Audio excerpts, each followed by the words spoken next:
Hello दोस्तों, स्वागत है आपका स्टडी मैथ्स में। आज हम लेके आए बिहार दरोगा के लिए एक मोस्ट इम्पॉर्टेंट टॉपिक बायोलॉजी का, जो कि बिहार दरोगा में बहुत ज़्यादा प्रश्न साइंस से पूछे जाते हैं और ख़ास करके साइंस में बायोलॉजी से पूछे जाते हैं। तो बायोलॉजी का यहाँ पे वन शॉट बायोलॉजी का चैप्टर लेके आए हैं, जहाँ से हर टॉपिक को कवर करने के प्रयास किया गया है। तो अगर आप भी दरोगा प्री 1799 की तैयारी करें तो प्लीज़ इस वीडियो को पूरा देखिए। अगर वीडियो अच्छा लगे तो प्लीज़ इसको लाइक कीजिएगा, सब्सक्राइब कीजिएगा। तो बिना कुछ देरी किए हुए अपने टॉपिक पे बात करते हैं दोस्तों। तो पहला टॉपिक है कोशिका से लिया गया है। तो पहला यहाँ पे है कि कोशिका की खोज किसने किया है दोस्तों? तो रॉबर्ट हुक ने 1665 में। डेट भी याद रखिएगा, किसने किया है दोस्तों? तो रॉबर्ट हुक ने। और कब किया था? 1665 में की गई थी। उन्होंने कॉर्क में मृत कोशिका देखी थी। तो सबसे पहले बोलेगा कि मृत कोशिका की खोज किसने की? तो रॉबर्ट हुक ने की थी। लेकिन जीवित कोशिका पहली बार एंटोनी वॉन लीeuwenhoek ने किया था। किसने किया था दोस्तों? तो जीवित कोशिका की पहली बार खोज किसने किया था? एंटोनी वॉन लीeuwenhoek ने किया था। और मृत कोशिका की खोज किसने की थी? तो मृत कोशिका की खोज किसने की थी दोस्तों? तो रॉबर्ट हुक। तो ओवरऑल पूछे कि कोशिका की खोज किसने की है, तो आपको रॉबर्ट हुक लगाना है। लेकिन जीवित और मृत पूछे तो यहाँ से फिर यह देख लीजिएगा। नेक्स्ट पे बात कर लेते हैं एग्जाम पॉइंट ऑफ व्यू से। वन शॉट में बनाया कि रॉबर्ट हुक मृत कोशिका की खोज की, लीeuwenhoek जीवित कोशिका की खोज की, लेकिन लीeuwenhoek एक और चीज़ की खोज की है, वो है बैक्टीरिया।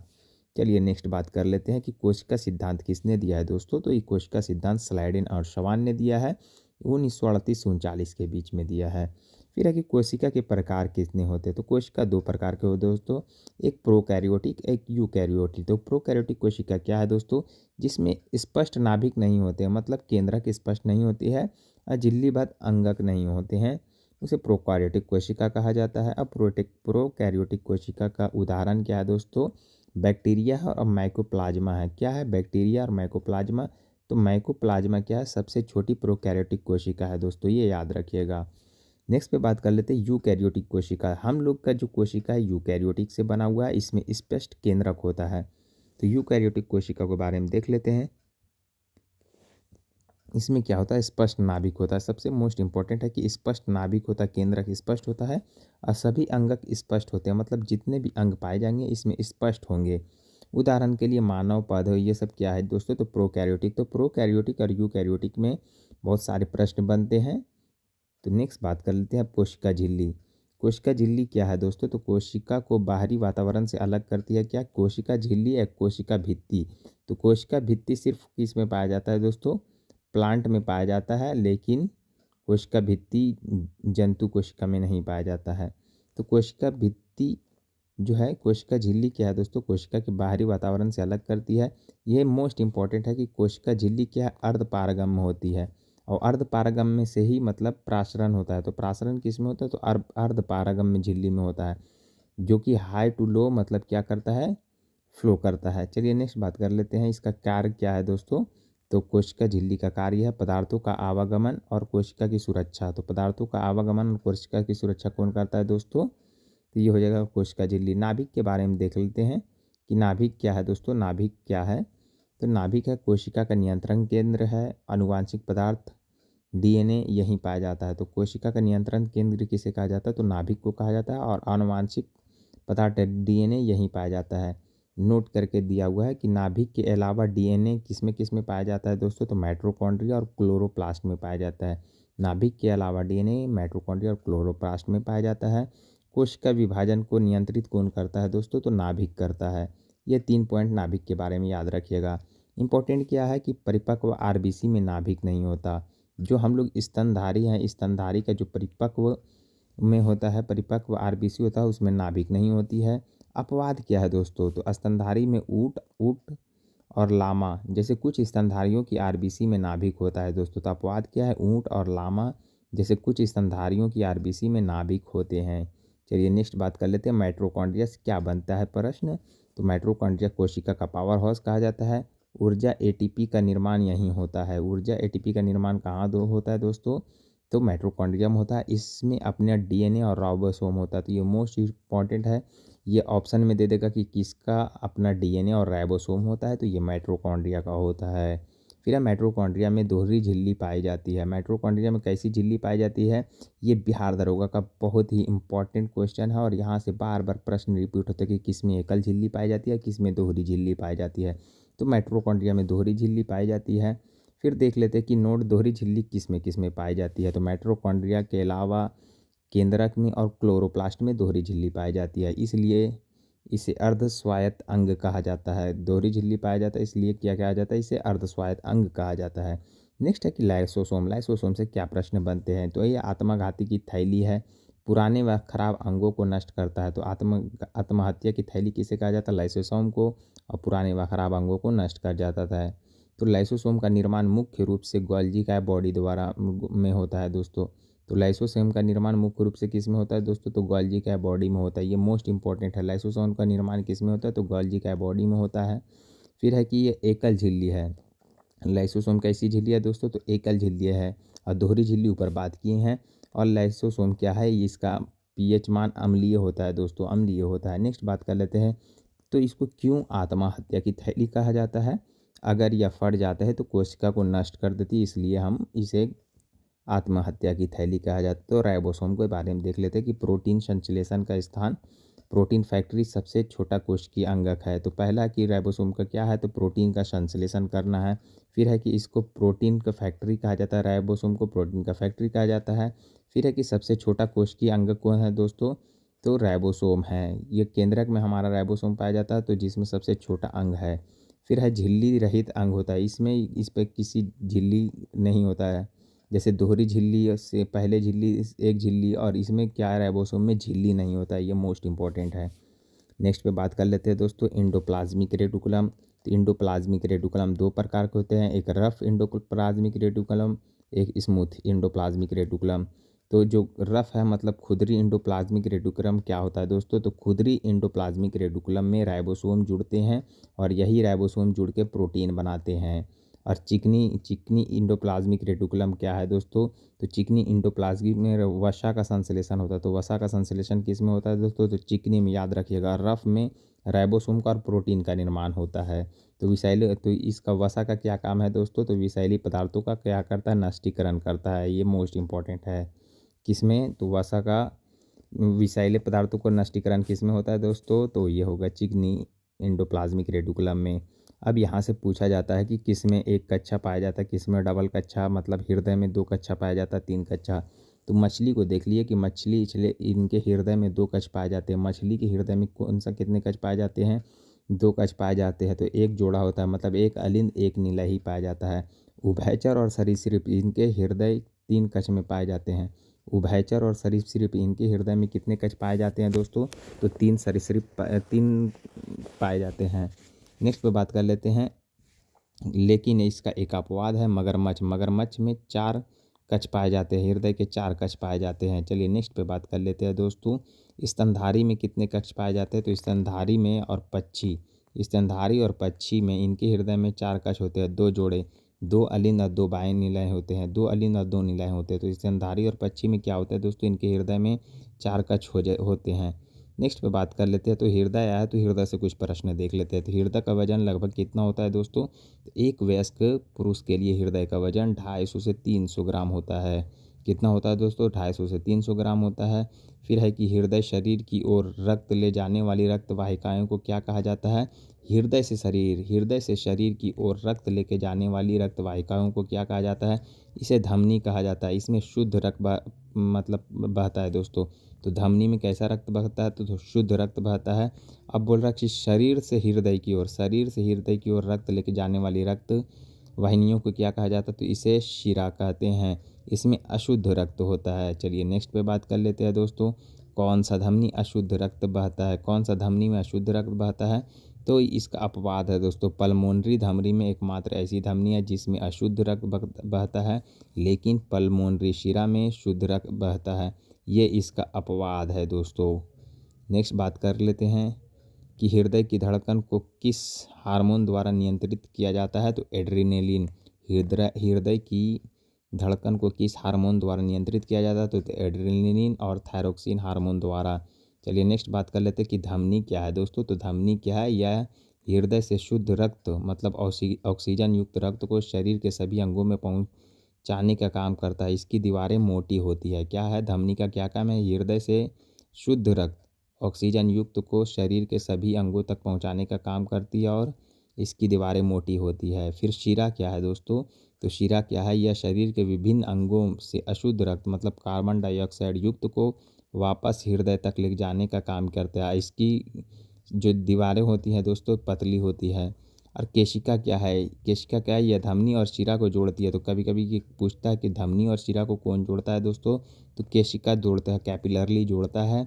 और इसका काम है रक्त तथा कोशिकाओं के बीच पोषक तथा गैसों का आदान प्रदान करना। तो ये क्वेश्चन एक्सरसाइज प्री में इस टाइप का पूछा गया था। तो क्या बीच इसका कार्य है, पोषक तत्वों और गैसों का आदान प्रदान कौन करता है दोस्तों, तो इसका राइट आंसर हो जाएगा कैपिलरली। और ये बहुत ही पतले होते हैं इसका दीवार। नेक्स्ट पे बात कर लेते हैं रक्त। रक्त क्या है दोस्तों, रक्त किस प्रकार का उत्तक है, तो रक्त एक तरल संयोजी उत्तक है। फिर है कि स्वस्थ मनुष्य में शरीर का औसतन कितना रक्त होता है दोस्तों, तो एक स्वस्थ वयस्क में शरीर में लगभग 5 से 6 लीटर रक्त होता है दोस्तों। कितना होता है दोस्तों, 5 से 6 लीटर रक्त होता है। चलिए नेक्स्ट पे बात कर लेते हैं। नेक्स्ट पे बात कर लेते हैं दोस्तों कि रक्त का पीएच मान कितना होता है दोस्तों, तो रक्त का पीएच मान 7.4 होता है जो कि हल्का क्षारीय है। फिर है कि रक्त समूहों की खोज किसने की है दोस्तों, तो रक्त समूह की खोज किसने की है, तो रक्त समूहों की खोज कार्ल लैंडस्टीनर ने किया है। ये याद रखिएगा, रक्त समूहों की खोज किसने की है, तो कार्ल लैंडस्टीनर ने किया है। कब किया है दोस्तों, तो 1900 में किया है। चलिए नेक्स्ट पे बात कर लेते हैं कि किस रक्त समूह को सर्वदाता कहा जाता है दोस्तों, तो रक्त समूह ओ को सर्वदाता कहा जाता है क्योंकि इसमें एंटीबॉडी नहीं होता है। एंटीबॉडी होता है दोस्तों, एंटीजन नहीं होता है।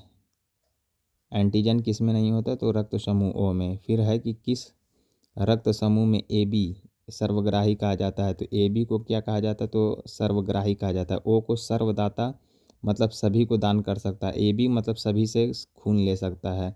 फिर है रक्त का लाल रंग किसके कारण होता है, तो रक्त का लाल रंग हीमोग्लोबिन के कारण होता है जिसमें लोहा पाया जाता है। तो कभी कभी पूछता है कि हीमोग्लोबिन में क्या पाया जाता है दोस्तों, तो आयरन पाया जाता है। नेक्स्ट पे बात कर लेते हैं कि रक्त के थक्के जमने में कौन सी कोशिकाएं मदद करती है, तो प्लेटलेट्स।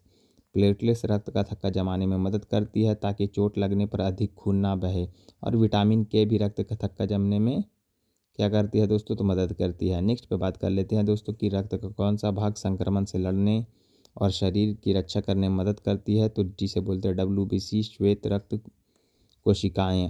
WBC कितने प्रकार के होते हैं, 5 प्रकार के होते हैं। तो ये इसका क्या काम है, प्रतिरक्षा प्रणाली का हिस्सा है और कीटाणुओं से लड़ती है दोस्तों। नेक्स्ट पे बात कर लेते हैं दोस्तों, शरीर की को सबसे ज़्यादा जल्दी ऊर्जा किससे मिलती है दोस्तों, तो शरीर को सबसे जल्दी ऊर्जा किससे मिलती है, तो शरीर को सबसे जल्दी ऊर्जा कार्बोहाइड्रेट जैसे कि ग्लूकोज से मिलती है। फिर है कि 1 ग्राम वसा में कितनी ऊर्जा मिलती है, 1 ग्राम वसा में कितनी ऊर्जा मिलती है, इसका राइट आंसर देख लेते हैं। तो 1 ग्राम वसा के ऑक्सीकरण से लगभग 9.3 कैलोरी ऊर्जा मिलती है, जबकि कार्बोहाइड्रेट से 4.2 किलो कैलोरी ऊर्जा मिलती है, 4.2 कैलोरी ऊर्जा मिलती है। तो 1 ग्राम वसा से सबसे ज़्यादा ऊर्जा मिलता है दोस्तों, तो ये याद रखिएगा, ना कि कार्बोहाइड्रेट से। नेक्स्ट पे बात करते हैं कि खिलाड़ियों को तुरंत शक्ति के लिए दिया जाता है दोस्तों, तो क्या देता है दोस्तों, तो खिलाड़ियों को तुरंत ऊर्जा के लिए ग्लूकोज या कार्बोहाइड्रेट दिया जाता है। प्रोटीन का मुख्य कार्य क्या है दोस्तों, तो प्रोटीन शरीर की वृद्धि, मरम्मत और ऊतकों का निर्माण के लिए आवश्यक है। नेक्स्ट बात कर लेते हैं कि बच्चों में प्रोटीन की कमी से कौन से रोग होते हैं दोस्तों, तो प्रोटीन की कमी से क्वाशियोरकोर और मरास्मस नामक रोग होते हैं। क्वाशियोरकोर और मरास्मस नामक रोग होते हैं।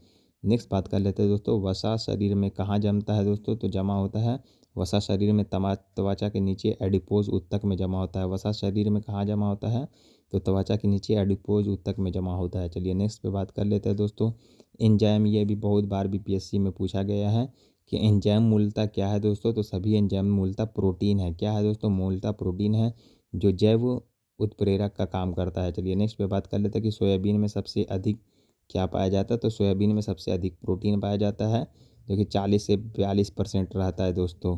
चलिए नेक्स्ट बात करता है कि मानव शरीर की सबसे बड़ी अंग कौन सी है दोस्तों, तो त्वचा है। तो देख लेते हैं कि मानव शरीर में सबसे बड़ी और छोटी क्या है दोस्तों। तो सबसे बड़ी ग्रंथि हो गई यकृत, सबसे छोटी ग्रंथि पीनियल ग्रंथि हो गया है, सबसे बड़ी हड्डी होगी फीमर की, यह जांघ की हड्डी है। चलिए नेक्स्ट पे बात करते हैं दोस्तों। तो यह सबसे छोटी हड्डी क्या है, स्टेपिस या कान के नीचे होती है दोस्तों। सबसे बड़ी मांसपेशी है ग्लूटियस मैक्सिमस, सबसे बड़ी मांसपेशी है ग्लूटियस मैक्सिमस जो कि कूल्हे की मांसपेशियां हैं। फिर नेक्स्ट पे बात कर लेते हैं कि सबसे छोटी मांसपेशी क्या है दोस्तों। तो स्टेपिडियस, यह भी कान में होती है। तो सबसे छोटी मांसपेशी क्या है, तो स्टेपिडियस है, यह भी कान में होती है। फिर सबसे लंबी कोशिका तंत्रिका कोशिका है, सबसे लंबी कोशिका तंत्रिका कोशिका है। नेक्स्ट पे बात कर लेते हैं दोस्तों कि सबसे बड़ी अंतःस्रावी ग्रंथि कौन है दोस्तों। तो थायराइड है, सबसे बड़ी अंतःस्रावी ग्रंथि कौन है दोस्तों। तो थायराइड है। सबसे बड़ी धमनी क्या है, तो महाधमनी है। और सबसे बड़ी कोशिका क्या है दोस्तों, तो मादा का क्या है दोस्तों, ओवम अंडाणु है, मादा का अंडाणु है। चलिए नेक्स्ट पे बात कर लेते हैं दोस्तों। तो सबसे छोटी कोशिका क्या है दोस्तों, तो पुरुष या शुक्राणु है। सबसे छोटी कोशिका क्या है, पुरुष का शुक्राणु है। नेक्स्ट बात करते हैं कि मानव शरीर की सबसे बड़ी ग्रंथि कौन सी है दोस्तों, तो यकृत है, मानव शरीर की सबसे बड़ी ग्रंथि है।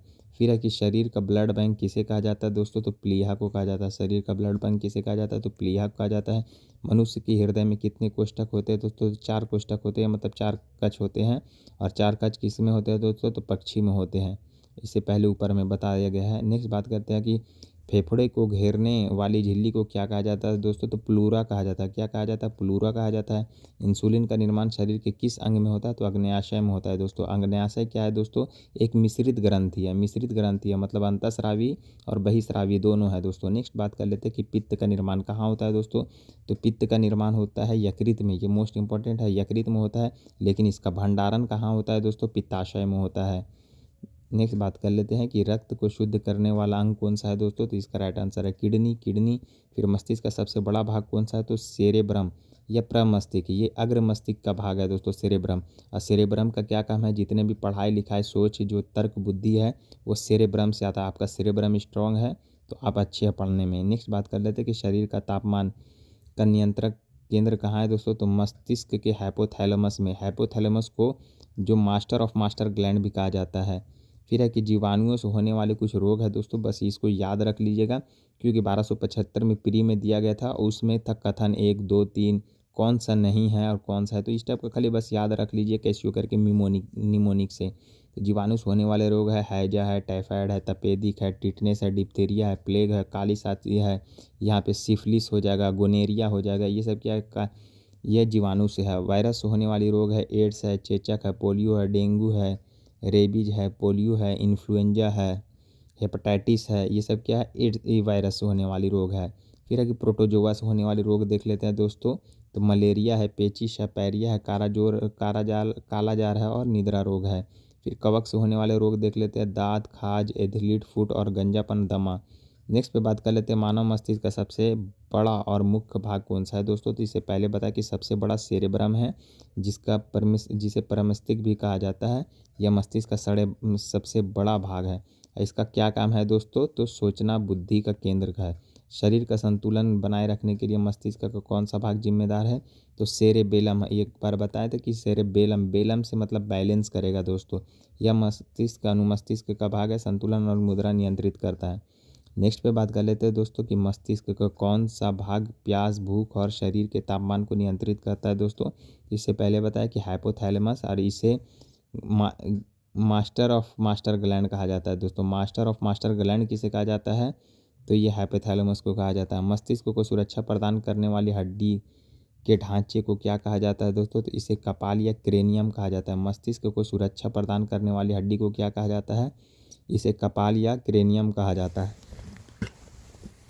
चलिए नेक्स्ट पे बात कर लेते हैं दोस्तों। तो अनैच्छिक क्रिया जैसे श्वसन, हृदय गति किसके द्वारा नियंत्रित होती है, तो मेडुला ओब्लोंगेटा। अनैच्छिक क्रिया जैसे कि श्वसन और हृदय किसके द्वारा नियंत्रित होता है, तो मेडुला ओब्लोंगेटा के द्वारा होता है। नेक्स्ट बात कर लेते हैं दोस्तों। तो मस्तिष्क की झिल्लियां में सूजन आने से कौन सा रोग होता है, तो ये भी बहुत बार पूछा है, मेनिंजाइटिस। तो कभी कभी बोलता है मेनिंजाइटिस कोई किससे संबंधित है, कौन सा रोग है, मतलब किस अंग से प्रभावित होता है, तो ये हो जाएगा मस्तिष्क से। नेक्स्ट पे बात कर लेते हैं कि मनुष्य के मस्तिष्क का औसत वजन कितना है दोस्तों। तो यह देख लेते हैं कितना वजन है औसत, तो 1350 से 1400 ग्राम, मतलब 1350 से 1400 ग्राम। नेक्स्ट पे बात कर लेते हैं कि मस्तिष्क की जांच के लिए कौन सा टेस्ट किया जाता है, तो ईईजी। ईईजी का फुल फॉर्म क्या है, इलेक्ट्रोइंसेफ्लोग्राम। और ईसीजी, ईसीजी बोलेगा तो ईसीजी इलेक्ट्रोकार्डियोग्राम ही होता है। इससे हृदय का पता लगाता है हृदय स्वास्थ्य है कि नहीं। तो ईसीजी और ईईजी में कन्फ्यूज़न नहीं होना है। नेक्स्ट पे बात कर लेते हैं कि सोचने, याद, तर्क और शक्ति मस्तिष्क के कौन से हिस्से में है, तो बताएं कि सेरेब्रम ब्लम मतलब बैलेंस करना, मतलब सेरेब्रम मतलब ये शक्ति मस्तिष्क का कौन सा भाग है, सोचने याद रखने में, के सेरेब्रल कॉर्टेक्स भाग में होता है। नेक्स्ट पे बात कर लेते हैं कि तंत्रिका तंत्र की कार्यात्मक इकाई क्या है, तो न्यूरॉन है, आप लोग को पता होगा। चलिए डीएनए से कुछ प्रश्न बनते हैं, तो डीएनए से देख लेते हैं कि डीएनए का पूरा नाम क्या है, deoxy ribose nucleic acid. DNA की द्विकुंडलिक संरचना का मॉडल किसने किया था, तो इसको वाटसन एंड क्रिक ने दिया था। किसने दिया था दोस्तों, तो वाटसन एंड क्रिक ने दिया था। कब दिया था, तो 1953 में दिया था। नेक्स्ट पे बात कर लेते हैं दोस्तों, डीएनए की छोटी क्रियात्मक इकाई को क्या कहा जाता है, तो डीएनए की क्रियात्मक इकाई को जीन कहा जाता है। क्या कहा जाता है, जीन कहा जाता है। और आप लोग माता पिता का जो भी लक्षण लेते हैं तो वो जीन ही की वजह से लेते हैं। नेक्स्ट पे बात कर लेते हैं दोस्तों, डीएनए के एक न्यूक्लियोटाइड में कौन से 3 भाग होते हैं दोस्तों, तो डीएनए के एक न्यूक्लियोटाइड में कौन से 3 भाग होते हैं दोस्तों, तो इसमें शर्करा होता है, फॉस्फेट समूह होता है और नाइट्रोजन बेस होता है दोस्तों। इसमें शर्करा, फॉस्फेट समूह और नाइट्रोजन बेस होते हैं दोस्तों। नेक्स्ट पे बात कर लेते हैं दोस्तों, डीएनए में से 4 नाइट्रोजन बेस कौन सा है दोस्तों, तो एडेनिन है, गुआनिन है, साइटोसिन और थायमिन है। तो डीएनए में कौन 4 नाइट्रोजन बेस पाए जाते हैं दोस्तों, तो एडेनिन, गुआनिन, साइटोसिन और थायमिन। नेक्स्ट पे बात कर लेते हैं दोस्तों, वह कौन सी प्रक्रिया है जिसमें डीएनए अपनी फ़ोटोकॉपी बनाती है, तो वह कौन सी प्रक्रिया जिसमें डीएनए अपनी फ़ोटोकॉपी बनाती है, तो देख लेते हैं। इस प्रक्रिया को रेप्लिकेशन या प्रतिकृति बोलते हैं दोस्तों। इस प्रक्रिया को क्या बोलते हैं, रेप्लिकेशन या प्रतिकृतिक्रम बोलते हैं। फिर डीएनए आरएनए में मुख्य अंतर क्या है दोस्तों, तो डीएनए देख लेते हैं। डीएनए में डीऑक्सीराइबो न्यूक्लियस शर्करा है, जबकि आरएनए में राइबोज न्यूक्लियस शर्करा है। तो डीएनए में डीऑक्सीराइबोज न्यूक्लियस शर्करा है, जबकि आरएनए में राइबोज शर्करा पाई जाती है। चलिए नेक्स्ट पे बात कर लेते हैं दोस्तों, डीएनए में मुख्य रूप से कोशिका के किस हिस्से में सुरक्षित रहता है दोस्तों, तो डीएनए मुख्य रूप से केंद्रक में पाया जाता है। डीएनए मुख्य रूप से कोशिका के किस हिस्से में सुरक्षित रहता है, तो डीएनए मुख्य रूप से केंद्रक में पाया जाता है। केंद्रक के अलावा किस में पाया जाता है, तो दोस्तों माइटोकॉन्ड्रिया और प्लास्टिड में पाया जाता है। माइटोकॉन्ड्रिया और प्लास्टिड में पाया जाता है। नेक्स्ट बात करते हैं, डीएनए फिंगरप्रिंटिंग तकनीक का उपयोग किस लिए किया जाता है, तो इसका उपयोग अपराधी को पहचानने, पितृत्व विवाद सुलझाने और आनुवांशिक रोगों का पता लगाने के लिए किया गया जाता है। नेक्स्ट पे बात कर लेते हैं कि गुणसूत्र किससे बने होते हैं दोस्तों, तो गुणसूत्र क्या है, गुणसूत्र डीएनए और हिस्टोन प्रोटीन से बने होते हैं। किससे, डीएनए और हिस्टोन प्रोटीन से बने होते हैं। चलिए नेक्स्ट बात कर लेते हैं कि विभिन्न शाखाएं जो कि बायोलॉजी में बार बार पूछते हैं, उसका जनक क्या है, तो जीव विज्ञान का जनक अरस्तु है। जीव विज्ञान का जनक अरस्तु। जंतु विज्ञान का जनक भी अरस्तु को कहा जाता है। वनस्पति विज्ञान का जनक थियोफ्रेस्टस को कहा जाता है। किसको कहा जाता है, थियोफ्रेस्टस को कहा जाता है। चलिए नेक्स्ट बात करते हैं कि आनुवांशिकी आधुनिक आनुवांशिकी का जनक ग्रेगर जॉन मेंडल को कहा जाता है। फिर कोशिका विज्ञान का जनक रॉबर्ट हुक को कहा जाता है। कोशिका विज्ञान का जनक किसके कहा जाता है, रॉबर्ट हुक को किया जाता है। फिर है कि जीवाणु मतलब बैक्टीरियोलॉजी के जनक किसे कहा जाता है, तो एंटोनी वॉन ल्यूवेनहॉक ने, इसी ने सबसे पहले बैक्टीरिया की खोज की थी। तो रक्त समूह की खोजकर्ता किसने है दोस्तों, तो कार्ल लैंडस्टीनर है। रक्त समूह की खोज किसने की, तो लैंडस्टीनर ने की। फिर नेक्स्ट है कि रक्त परिसंचरण के खोजकर्ता, तो विलियम हार्वे। रक्त परिसंचरण के खोजकर्ता किसने है, तो विलियम हार्वे। फिर है कि वर्गीकरण के जनक किसे कहा जाता है दोस्तों, तो कैरोलस लिनियस ने, इसी ने दिनाम पद्धति दी थी। तो कैरोलस लिनियस ने दिनाम पद्धति दी थी। नेक्स्ट है कि प्रतिरक्षा विज्ञान के जनक एडवर्ड जेनर। प्रतिरक्षा विज्ञान के जनक एडवर्ड जेनर है दोस्तों। फिर रक्त परिसंचरण को किसने दिया, तो विलियम हार्वे ने। रक्त परिसंचरण को किसने दिया, तो विलियम हार्वे ने दिया है। नेक्स्ट बात कर लेते हैं कि इंसुलिन की खोज किसने की है दोस्तों, तो फ्रेडरिक बैटिंग ने। पेनिसिलिन की खोज किसने की है दोस्तों, तो अलेक्जेंडर फ्लेमिंग ने किया है। चेचक का टीका किसने बनाया, तो एडवर्ड जेनर ने बनाया। रेबीज का टीका ल्यूई पाश्चर ने बनाया है। फिर है कि पाश्चुरीकरण क्या है दोस्तों, तो पाश्चुरीकरण को खोज किसने किया, तो लुई पास्टर ने। पाश्चुरीकरण को दूध को एक बैग ठंडा करना और गर्म करना, बहुत उच्च तापमान पर बहुत निम्न तापमान पर ठंडा करना ही को पास्चुराइजेशन कहा जाता है। विकासवाद का सिद्धांत किसने दिया है? तो चार्ल्स डार्विन ने दिया है। चलिए नेक्स्ट पे बात करते हैं कि हृदय प्रतिरोपण क्रिश्चियन बर्नार्ड ने हृदय प्रतिरोपण किसने किया था? सर्वप्रथम क्रिश्चियन बर्नार्ड ने। मलेरिया परजीवी खोज किसने किया? तो रोनाल्ड रॉस ने किया है। दिनाम पद्धति कैरोलस लिनियस ने दिया है। उत्परिवर्तन का सिद्धांत ह्यूगो डी ब्रिज ने दिया है। उत्परिवर्तन का सिद्धांत ह्यूगो डी ब्रिज ने दिया है। नेक्स्ट बात करते हैं क्लोरोफॉर्म मतलब जिसे निषेचक कहा जाता है, जेम्स हैरिसन ने दिया है। चलिए नेक्स्ट पे बात कर लेते हैं दोस्तों कि कोशिका और आनुवंशिकी कुछ प्रश्न देखते हैं कि कोशिका चक्र की किस अवस्था में डीएनए प्रतिकृति होती है दोस्तों? तो कोशिका चक्र की किस अवस्था में डीएनए की प्रतिकृति होती है? तो इस अवस्था में क्या होता है दोस्तों? डीएनए की प्रतिकृति बनती है। रॉबर्ट हुक ने कोशिका को सबसे पहले किस में देखा? तो कॉर्क के स्लाइस में। तो किस में देखा दोस्तों? कॉर्क के स्लाइस में, जो पहले बता चुके हैं। नेक्स्ट बात करते हैं कि आनुवंशिकी कोड की खोज के लिए किसे नोबेल पुरस्कार मिला है? तो ये इंडिया से संबंधित है, हरगोविंद खुराना। तो आनुवंशिक कोड की खोज के लिए किसे नोबेल प्राइज मिला है? तो हरगोविंद खुराना को मिला है। गुणसूत्र के सिरों को क्या कहा जाता है जो उन्हें आपस में जुड़ने से रोकता है? तो टीलोमियर कहा जाता है। गुणसूत्र के सिरों को क्या कहा जाता है जो उन्हें आपस में जुड़ने से रोकता है? इसे कहा जाता है टीलोमियर। नेक्स्ट पे बात कर लेते हैं दोस्तों, वह कौन सा कोशिकांग है जिसका अपना खुद का डीएनए और राइबोसोम होता है? माइटोकॉन्ड्रिया और क्लोरोप्लास्ट होता है और इसके साथ ही न्यूक्लियस में होता है। फिर है कि जंक डीएनए को वैज्ञानिक भाषा में क्या कहा जाता है? तो नॉन कोडिंग डीएनए को ही क्या कहा जाता है? जंक डीएनए कहा जाता है। नेक्स्ट पे बात कर लेते हैं दोस्तों कि कौन सा आरएनए प्रोटीन संश्लेषण के लिए सूचना देता है या ढोता है? तो कौन सा आरएनए प्रोटीन संश्लेषण के लिए सूचना देता है दोस्तों? तो एमआरएनए में, जिसे मैसेंजर आरएनए कहा जाता है। फिर है कि कोशिका को प्रोग्राम्ड सेल डेथ की प्रक्रिया क्या कहलाती है? तो ऑप्टोसिस कहलाते हैं दोस्तों। नेक्स्ट बात करते हैं कि जीन विनिमय अर्धसूत्री विभाजन की किस अवस्था में होती है? तो पैक्यूटिन में। जीन विनिमय अर्धसूत्री विभाजन की किस अवस्था में होती है दोस्तों? तो पैक्यूटिन की में होती है। और अर्धसूत्री विभाजन केवल जनन कोशिका में होता है।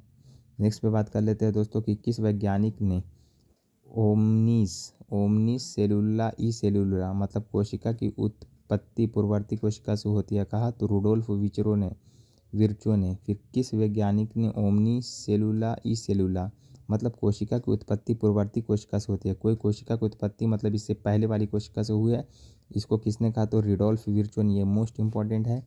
नेक्स्ट पे बात कर लेते हैं दोस्तों कि वृक्कक जिसे किडनी में रक्त का छानन विशेष रूप से कहाँ होता है दोस्तों? तो ग्लोमेरुलम में होता है। ये भी मोस्ट इंपॉर्टेंट है। वृक्कक में जो मतलब किडनी में रक्त का छानन विशेष रूप से कहाँ होता है? तो ग्लोमेरुलस में। फिर है कि हृदय की किस कक्ष की दीवार सबसे मोटी होती है? तो बायां नीलाई की। हृदय की किस कक्ष की दीवारें सबसे मोटी होती है? बायां नीलाई की। नेक्स्ट पे बात कर लेते हैं दोस्तों सर्कोमियर किसकी कार्यात्मक की इकाई है? तो मांसपेशी संकोचन की। नेक्स्ट है कि भारत में यूरिया का निर्माण किस चक्र के माध्यम से होता है? तो अर्निथियन चक्र से। ये भी मोस्ट इम्पॉर्टेंट है। शरीर में यूरिया का निर्माण किस चक्र के माध्यम से होता है दोस्तों? तो अर्निथियन चक्र से। नेक्स्ट पे बात कर लेते हैं कि वह कौन सा हार्मोन है जो बेसल मेटाबॉलिक रेट को नियंत्रित करता है? तो थायरॉक्सिन। ये मोस्ट इंपॉर्टेंट क्वेश्चन है दोस्तों। वह कौन सा हार्मोन है जो बेसल मेटाबॉलिक रेट को नियंत्रित करता है? तो इसका राइट आंसर हो जाएगा थायरॉक्सिन।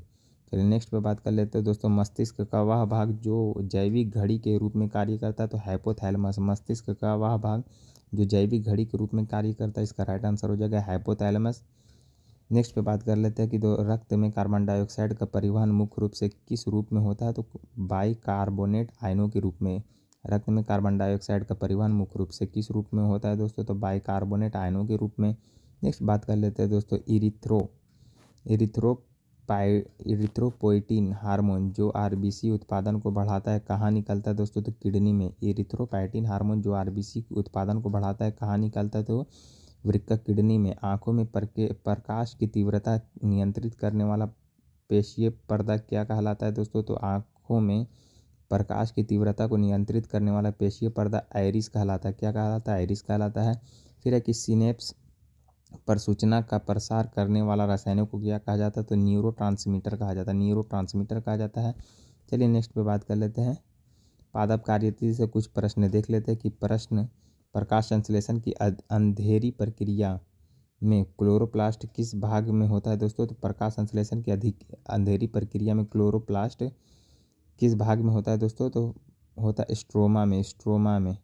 और प्रकाशिक भाग में ग्रेना में होता है, प्रकाशिक भाग में ग्रेना में होता है। लेकिन अंधेरा वाला भाग में जो प्रकाश संश्लेषण होता है वो किस में होता है? तो स्ट्रोमा में होता है। फलों को पकाने के लिए जिम्मेदार गैसीय हार्मोन कौन सा है दोस्तों? तो एथिलीन है। नेक्स्ट पे बात करते हैं कि C4 पौधों में पहला स्थिर उत्पाद क्या है? तो ऑक्जेलिक एसिड है। C4 पौधों में पहला स्थिर उत्पाद क्या है दोस्तों? तो ये भी बहुत ही सारे एग्जाम में पूछा गया है। तो C4 पौधों में पहला स्थिर उत्पाद क्या है दोस्तों? तो ऑक्जेलिक एसिड है। मिट्टी के बिना पौधों को उगाने की विधि को क्या कहा जाता है? तो हाइड्रोपोनिक्स कहा जाता है। नेक्स्ट है कि डीएनए के टुकड़ों को जोड़ने वाले एंजाइम को क्या कहा जाता है? तो लाइगेज कहा जाता है। डीएनए के टुकड़े को जोड़ने वाले एंजाइम को क्या कहा जाता है? तो लाइगेज कहा जाता है। ये बिहार दरोगा 1275 मेंस में पूछा गया था। आनुवांशिकी इंजीनियर में आणविक कैंची किसे कहा जाता है दोस्तों? तो रिस्ट्रिक्शन एंडोन्यूक्लियोज का कहा जाता है। पौधों में वाष्पोत्सर्जन की दर किस यंत्र से मापा जाता है? तो पोटोमीटर। ये भी मोस्ट इंपॉर्टेंट क्वेश्चन है कि पौधों में वाष्पोत्सर्जन की दर को किस यंत्र से मापा जाता है? तो पोटोमीटर के अंदर नापा जाता है। नेक्स्ट पे बात कर लेते हैं कि बीज रहित फल विकसित करने की प्रक्रिया को क्या कहा जाता है? तो पार्थेनोकॉपी। बीज रहित फल विकसित करने की प्रक्रिया को क्या कहा जाता है? तो पार्थेनोकॉपी कहा जाता है। नाइट्रोजन स्थिरीकरण करने वाले जीवाणु वायुमंडलीय नाइट्रोजन को किस में बदलता है? तो अमोनिया को नाइट्रेट में बदलता है। चलिए नेक्स्ट पे बात कर लेते हैं कि पौधे में फ्लोएम का मुख्य कार्य क्या है? तो शर्करा या भोजन का स्थानांतरण करना है फ्लोएम क्या है दोस्तों? ये एक जटिल उत्तक है दोस्तों, जटिल उत्तक है। नेक्स्ट बात करते हैं कि रोग विकास और विविध से देख लेते हैं कि पूछा जाता है कभी कभी मल्टी ड्रग थेरेपी का उपयोग किस रोग के उपचार में किया जाता है? तो कुष्ठ रोग से। मल्टी ड्रग थेरेपी कुष्ठ रोग के उपचार के लिए किया जाता है। फिर है कि एलिसा टेस्ट का पूरा नाम क्या है? तो एंजाइम लिंक्ड इम्यूनोसॉर्बेंट एसे। एलिसा टेस्ट किसके लिए किया जाता है? HIV के जांच के लिए किया जाता है। नेक्स्ट पे बात कर लेते हैं दोस्तों, कनेक्टिंग लिंक के रूप में प्रसिद्ध आर्कियोरेक्टिक्स किन दो वर्गों के बीच की कड़ी है? तो सरीसृप और पक्षी। तो आर्कियोप्टेरिक्स किसके किसके बीच है? तो सरीसृप और पक्षी। नेक्स्ट बात कर लेते हैं दोस्तों, वर्गीकरण की सबसे छोटी इकाई क्या है दोस्तों? तो जाति है। ये इकाई याद कर लीजिएगा, जाति होगा, फिर वंश होगा, फिर कुल होगा, गण होगा, इसके करके आप पूरा जाति याद कर लीजिए। इस ऐसे ऐसे प्रश्न अभी हाल ही में बन रहे हैं दोस्तों। मानव शरीर में प्रतिरक्षा प्रणाली की मेमोरी कोशिकाएं कौन सी होती है दोस्तों? तो बी और टी लिम्फोसाइट क्या है दोस्तों? तो प्रतिरक्षा प्रणाली विकसित करता है। नेक्स्ट है कि सिकल सेल एनीमिया में हीमोग्लोबिन की कौन सी श्रृंखला प्रभावित होती है? तो बीटा श्रृंखला। ये भी मोस्ट इंपॉर्टेंट है। अभी हाल ही में सिकल सेल एनीमिया बहुत ही चर्चा में रहा था। आप कमेंट करके बताइए कि किस वर्ष तक सिकल सेल एनीमिया को ख़त्म करने का लक्ष्य रखा गया है।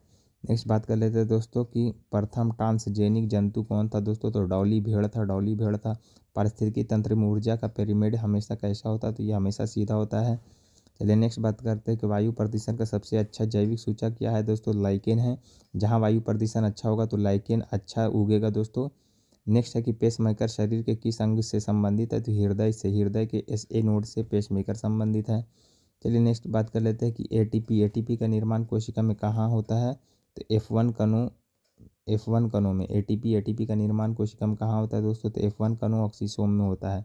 फिर है कि कौन सा विटामिन हार्मोन की तरह कार्य करता है? तो विटामिन डी। ये भी इंपॉर्टेंट है, बहुत बार पूछा गया कि कौन सा विटामिन हार्मोन की तरह काम करते हैं? विटामिन डी करता है दोस्तों। तो रक्त स्कंदन को कैस्केड सिद्धांत किसने दिया है दोस्तों? तो मैकफार्लेन ने दिया है। रक्त स्कंदन का कैस्केड सिद्धांत किसने दिया? तो मैकफार्लेन ने दिया है। शासन भागफल को मापने के लिए किसका प्रयोग किया जाता है दोस्तों? तो गेनांग स्वास्थ्य मापी का किया जाता है। फिर है कि प्राकृतिक चयन का आधुनिक सिद्धांत किसने दिया है? तो नव डार्विनवाद ने। प्राकृतिक चयन का आधुनिक सिद्धांत किसने दिया है? तो नव डार्विनवाद ने किया है। शरीर में सबसे बड़ी श्वेत रक्त कोशिका WBC कौन सी है दोस्तों? तो मोनोसाइट है। सबसे बड़ी रक्त कोशिका कौन सा है दोस्तों? तो मोनोसाइट है। और सबसे छोटी लिम्फोसाइट है। WBC कितने प्रकार के होते हैं? 5 प्रकार के होते हैं। चलिए नेक्स्ट बात कर लेते हैं दोस्तों कि मानव भ्रूण का हृदय कब धड़कना शुरू करता है? तो विकास के चौथे सप्ताह में। मानव भ्रूण का हृदय कब धड़कना शुरू करता है दोस्तों? तो विकास का अगर चौथा सप्ताह हो गया है तो तब से धड़कना स्टार्ट कर लेते हैं। नेक्स्ट बात कर लेते हैं कि इंसुलिन की रासायनिक प्रकृति क्या है दोस्तों, तो पेप्टाइड प्रोटीन है। कभी कभी बोलता है इंसुलिन क्या है, एंजाइम है, प्रोटीन है, यह है, तो इंसुलिन प्रोटीन है। कवक की कोशिका भित्ति कौन सा पदार्थ की बनी होती है, तो कैटिन की। कवक की कोशिका भित्ति किस पदार्थ की बनी होती है, तो कैटिन की। या बैक्टीरिया की कोशिका भित्ति पेप्टिडोग्लाइकिन के बना होता है। नेक्स्ट पे बात कर लेते हैं कि एंटीबॉडी का निर्माण किसके द्वारा किया जाता है, तो प्लाज्मा कोशिका बीटा सेल द्वारा। एंटीबॉडी का निर्माण किसके द्वारा किया जाता है, प्लाज्मा कोशिका के बीटा सेल द्वारा किया जाता है। समतापी क्या है दोस्तों, तो इस तरह से प्रश्न पूछते हैं। तो समतापी वे जीव है जो इनका शरीर तापमान में हमेशा एक समान रहते हैं, चाहे बाहर का मौसम हो या अंदर का। हम लोग का तापमान क्या है, एक समान है। कहीं ठंडा होगा तो तापमान ना कि बढ़ेगा ना घटेगा। हम लोग है कि समतापी हैं। मनुष्य समतापी है। तो समतापी का कुछ उदाहरण देख लेते हैं दोस्तों। मनुष्य है, सभी पक्षी या सभी स्तनधारी। मनुष्य, सभी पक्षी, सभी स्तनधारी क्या है दोस्तों, तो समतापी है। क्या है दोस्तों, तो समतापी है। नेक्स्ट पे बात कर लेते हैं, फिर कुछ है समुद्री स्तनधारी व्हेल और डॉल्फिन। तो स्तनधारी भी जितने हैं तो वे समतापी में आएंगे।